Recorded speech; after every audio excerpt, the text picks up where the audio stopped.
India की GDP growth 7.3% पे expected है और वहीं रुपी पहुंच गया 95.6 पर डॉलर पे। तो समझ ये नहीं आ रहा है कि इंडिया की इकोनॉमी अगर वाकई फास्ट ग्रो कर रही है तो ये रुपी इतना वीक क्यों हो जा रहा है। देखिए, इस ट्रेंड को गौर से देखिए।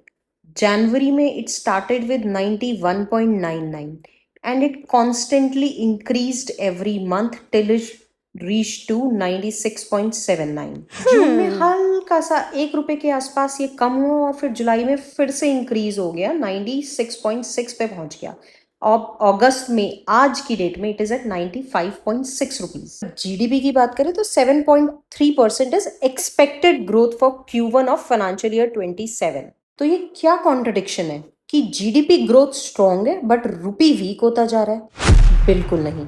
जीडीपी बताता है कि इंडिया की इकोनॉमी कितनी स्ट्रांग चल रही है और रुपी डॉलर बताता है कि ग्लोबल मार्केट में रुपी की डॉलर के अगेंस्ट क्या वैल्यू चल रही है। इसलिए एक कंट्री की जीडीपी फास्ट ग्रो कर सकती है और साइमल्टेनियसली उसकी करेंसी डॉलर के अगेंस्ट वीक भी हो सकती है।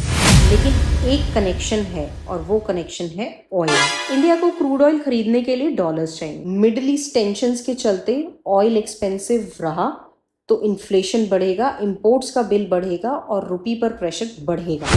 तो इवेंचुअली ग्रोथ भी इम्पैक्ट हो सकती है इंडिया की। आज इंडिया की डोमेस्टिक इकोनॉमी स्ट्रांग दिख रही है लेकिन ग्लोबल फैक्टर्स स्पेशली ऑयल और जियोपॉलिटिक्स रुपी और फ्यूचर ग्रोथ के लिए रिस्क क्रिएट कर रहे हैं।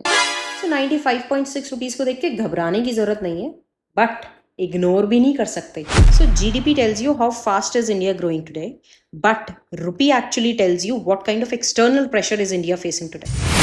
आप बताओ कमेंट करके आपके हिसाब से क्या ज्यादा इंपॉर्टेंट है, 7.3% की जीडीपी एक्सपेक्टेड ग्रोथ या 95.6 का रुपी।